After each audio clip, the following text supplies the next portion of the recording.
Hey guys, so I am back and I'm going to do a video. I actually had this request a long time ago to do a video on my tips for having two kids under two. Somebody asked me to do it and it's been so long, and they asked me to do it like 3 or 4 months ago when I just barely had Aubrey, but I kind of didn't really want to do it right away because I wanted to wait for a few months just to kind of give my advice, because you can't really do it at the beginning, you know? So I wanted to wait for a few months to just kind of get into the gist of things and just kind of get into living, and just that way I could give my full advice on tips and tricks for two under two, because in the beginning you can't really give advice because you haven't been doing it very long. So now that Aubrey's 4 months, I think that I can definitely give some tips for having two kids under two. I think that we're finally in a good rhythm and I've kind of gotten the gist of it. So I am now doing my video on tips for having two kids under two. So my first tip would be just to be on top of laundry. Stay on top of laundry. Laundry is such a hard thing for me because I always have so much to do. I always have so much laundry to do.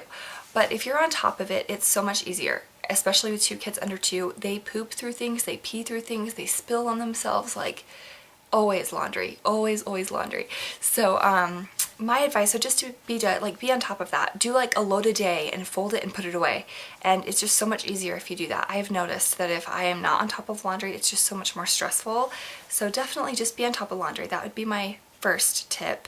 My second one, just to coordinate nap times between the kids. And this is such a big one for me because during nap time, it's the only time I get my laundry, my cleaning, all the stuff that I need to get done. Like, it's my cleaning time. That's the time that I really clean the house and I get everything done, because when they're awake there is no way I can do anything. So coordinate nap time so you have some time to get cleaning done or get whatever you need to get done, you know? It's just so wonderful if you can do that. And right now Aubrey's taking 3 naps a day and Connor just takes 1 nap a day. So Connor's nap is 1.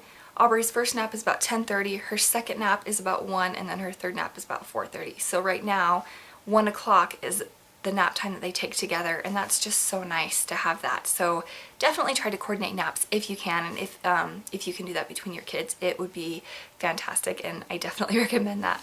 The third one, coordinate bedtimes together also. It's all about, you know, being able to just spend time with your husband at the end of the day, or being able to just like throw your feet up and just relax. You know, nap times is when I get all my cleaning done, when I get everything done that I need to get done. When they go to bed, that's when I relax, and that's when that's when I read my books or check my YouTube, or you know, do different things like that, you know, or even watch just a movie with my husband or have some quality time with him. It's just so wonderful. They both, let's see, Aubrey goes to bed anywhere between 7 and 8, and Connor is usually always in bed by 8 or 8:30. So around 8:30, when both of them are down, me and my husband have about 2 to 2.5 hours to just relax, because I go to bed about 10:30 or 11. So it's just wonderful to have that relaxation time if you can get them both in bed on time. So I would definitely suggest that. Let's see. The fourth thing I would suggest is just to spend some one-on-one time with your toddler when you can. Like Aubrey takes 3 naps a day and Connor only takes 1.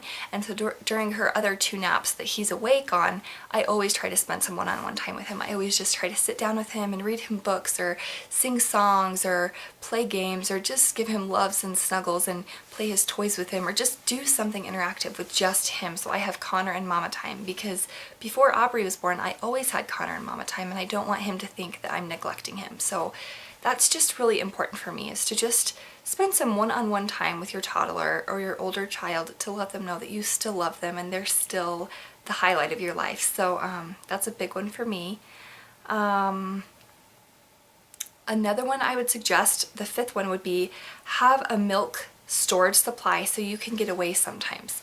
Like, I pumped a lot in the beginning, and I pump once a day now, and I have that milk in the freezer. So if I need to get away and go get my hair done or get away and do groceries, and I don't want to have to take both kids, if my husband's home, then I can leave them both with him. And if Aubrey gets really hungry, I know that at least he has breast milk there in the freezer that he can give to her, and she, thank goodness, takes a bottle really well, so I don't have to worry about that. I know some babies don't take a bottle too well, so it's kind of hard for some people, but I got pretty lucky in that, so that would be pretty high on my list, just to have a milk storage supply. So if you do get away, and if you can get away to do something, you can at least have your husband or somebody feed your baby when you're gone. So that's a big one for me too.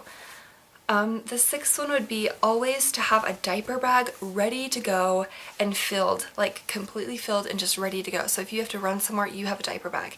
And always make sure that if you use a diaper, re-stack the diapers, you know, re-put a diaper in, or if you use wipes and the wipes are gone, refill the wipes case, you know, just do that. And every time, I use snacks for Connor, because I have a lot of snacks in there for Connor, and anytime those are empty, I always refill them. I always put a sippy cup in there for him, so anytime he gets that dirty, I get another one out and I put it in there clean.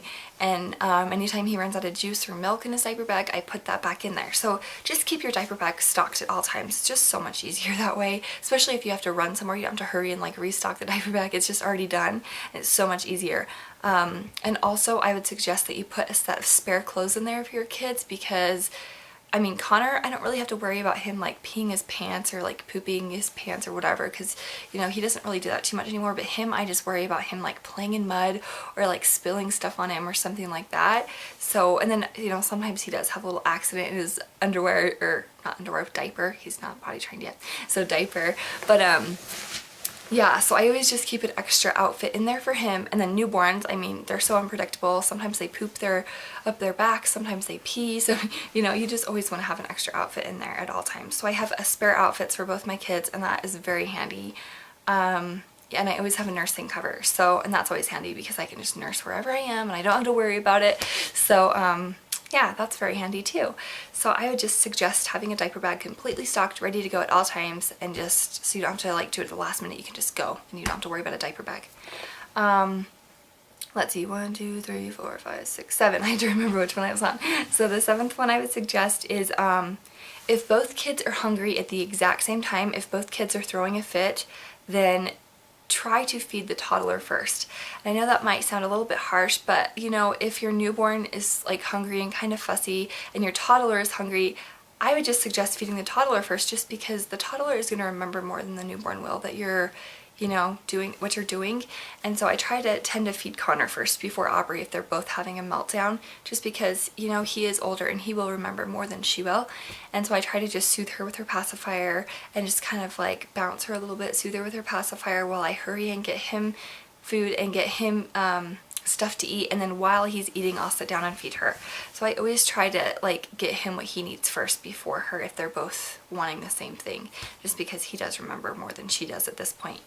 And when you're feeding your newborn, give your toddler like a special toy or something to play with, like at the beginning. And Alhar actually did this with her girls, and that it gave me the idea, because I think it's such a brilliant idea, you know, if you first start feeding your newborn and spending a little bit more time, because you're feeding them and nursing takes time and you're doing all this stuff, and your toddler doesn't, you know, realize it because they've never had to have you spend time with another baby before. Just like get them a brand new toy to play with, and like something that's just their like special toy when you're feeding the baby or spending a little bit of extra time with the baby that you need. Yeah, and then just like put it away when you're done, and then just give it to them when you're feeding them. So it's like a really cool new toy for them to play with. And that has worked really well with Connor. He doesn't really need to do that anymore because he's so good with it now, but in the beginning I did that and it really did help. It was great. So I would suggest doing that. And I think that's, yeah, that's all I have for my tips for having 2 kids under 2. It's been fantastic, very busy, but so worth it, and just loving every minute of it. It's so much fun. So if you do all those things, it would just kind of, I think it's going to help your life go a little bit smoother. I know it's helped mine. I've had to kind of adjust and like do all those things, and now that I do them, it really does. It's a lot faster. So that's my tips and tricks, and I hope you found this video helpful for anyone who is planning on having 2 under 2 or going to be a mom of 2 under 2 or something like that, or just wanted to watch this video. So anyway, that's my advice, and I hope you find it helpful, and I will talk to y'all later. Bye!